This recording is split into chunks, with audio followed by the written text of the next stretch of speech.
ಶಿರೂರಿನಲ್ಲಿ ಭೂಕುಸಿತ, ನಾಪತ್ತೆಯಾಗಿರುವ ಲಾರಿ ಚಾಲಕನ ರಕ್ಷಣೆಗೆ ಸೇನೆಯ ನೆರವು ಕೋರಿದ ಕುಟುಂಬಸ್ಥರು. ಕೋಬಿಕೋಡ್, ಕರ್ನಾಟಕದ ಉತ್ತರ ಕನ್ನಡ ಜಿಲ್ಲೆಯ ಶಿರೂರು ಬಳಿ ಸಂಭವಿಸಿದ ಭಾರೀ ಭೂಕುಸಿತದಲ್ಲಿ ಸಿಲುಕಿದ್ದ ಕೇರಳದ ಲಾರಿ ಚಾಲಕ ಅರ್ಜುನ್ ನಾಪತ್ತೆಯಾಗಿ 5 ದಿನ ಕಳೆದಿದ್ದು, ಅವರ ಕುಟುಂಬ ರಕ್ಷಣಾ ಕಾರ್ಯಾಚರಣೆಯಲ್ಲಿ ನಂಬಿಕೆ ಕಳೆದುಕೊಂಡಿದ್ದು, ಅವರನ್ನು ಹುಡುಕಲು ಸೇನೆ ನಿಯೋಜಿಸುವಂತೆ ಶನಿವಾರ ಕೋರಿದೆ.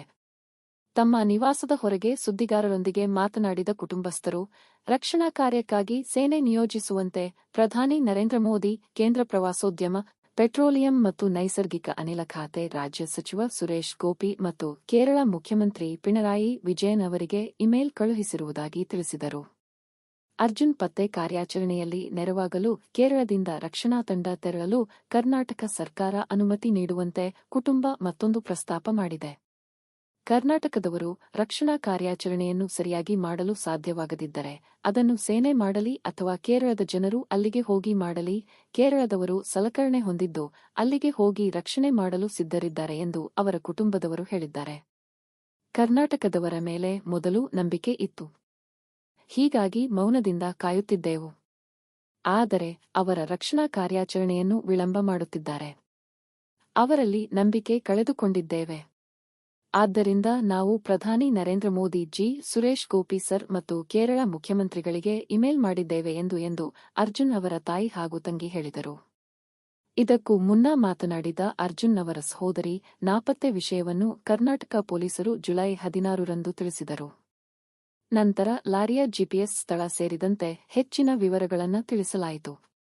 ಆದರೆ ಅರ್ಜುನ್ ಎಲ್ಲಿದ್ದಾರೆ ಎಂಬುದರ ಬಗ್ಗೆ ಇಲ್ಲಿಯವರೆಗೆ ಯಾವುದೇ ಮಾಹಿತಿ ಸಿಕ್ಕಿಲ್ಲ.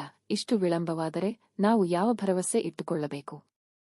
ಅಲ್ಲಿ ಅವರಿಗೆ ಅಗತ್ಯ ಸೌಲಭ್ಯಗಳಿಲ್ಲದಿದ್ದರೆ ಎಲ್ಲಿ ಲಭ್ಯವಿದೆಯೋ ಅಲ್ಲಿಂದ ತರಬೇಕಿತ್ತು ಎಂದು ಹೇಳಿದರು. ಕೇರಳ ಸರ್ಕಾರ ಮತ್ತು ರಾಜ್ಯದ ಪ್ರಮುಖ ರಾಜಕೀಯ ಪಕ್ಷಗಳ ಪರಿಣಾಮಕಾರಿ ಮಧ್ಯಪ್ರವೇಶದ ನಂತರ ರಕ್ಷಣಾ ಕಾರ್ಯಾಚರಣೆಯನ್ನು ತ್ವರಿತಗೊಳಿಸಲಾಗಿದೆ. ಕೇರಳದ ಮೋಟಾರು ವಾಹನ ಇಲಾಖೆಯ ಅಧಿಕಾರಿಗಳ ತಂಡವಲ್ಲದೆ ರಾಜ್ಯದ ಪೊಲೀಸ್ ತಂಡವು ಭೂಕುಸಿತ ಸಂಭವಿಸಿದ ಸ್ಥಳದಲ್ಲಿ ಉಪಸ್ಥಿತರಿದ್ದು, ರಕ್ಷಣಾ ಕಾರ್ಯಗಳ ಸ್ಥಿತಿಯ ಬಗ್ಗೆ ನಿಯಮಿತವಾಗಿ ವರದಿಗಳನ್ನು ನೀಡುತ್ತಿದೆ ಎಂದು ಬೆಳಿಗ್ಗೆ ಕುಟುಂಬಸ್ಥರನ್ನು ಭೇಟಿ ಮಾಡಿದ ಕೇರಳ ಅರಣ್ಯ ಸಚಿವ ಎಕೆ ಸಸೀಂದ್ರನ್ ಸುದ್ದಿಗಾರರಿಗೆ ತಿಳಿಸಿದರು. ರಕ್ಷಣಾ ಕಾರ್ಯಗಳಿಗೆ ನೆರವಾಗಲು ನೆಲಕ್ಕೆ ನುಗ್ಗುವ ರಾಡಾರ್ ಮತ್ತು ಲೋಹ ಶೋಧಕಗಳಂತಹ ಉಪಕರಣಗಳನ್ನು ಸ್ಥಳಕ್ಕೆ ರವಾನಿಸಲಾಗಿದೆ ಎಂದು ಸಚಿವರು ಹೇಳಿದರು.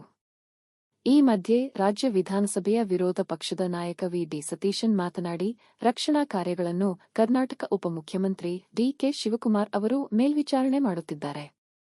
ಮಳೆಯಿಂದಾಗಿ ಮತ್ತಷ್ಟು ಭೂಕುಸಿತ ಸಂಭವಿಸುವ ಅಪಾಯವಿದ್ದು, ಪ್ರತಿಕೂಲ ಹವಾಮಾನವು ರಕ್ಷಣಾ ಕಾರ್ಯಕ್ಕೆ ಅಡ್ಡಿಯಾಗುತ್ತಿದೆ. ಕರ್ನಾಟಕ ಸರ್ಕಾರದ ಕಡೆಯಿಂದ ಯಾವುದೇ ಪ್ರಯತ್ನದ ಕೊರತೆ ಇಲ್ಲ ಎಂದರು. ಶುಕ್ರವಾರ ಅರ್ಜುನ್ ಅವರ ಫೋನ್ ರಿಂಗ್ ಆಗುತ್ತಿತ್ತು. ಲಾರಿಯ ಜಿಪಿಎಸ್ ಟ್ರಾಕ್ಟರ್ ಸಿಗ್ನಲ್ ಸಿಗುತ್ತಿತ್ತು ಎಂದು ಅವರ ಕುಟುಂಬ ಹೇಳಿತ್ತು.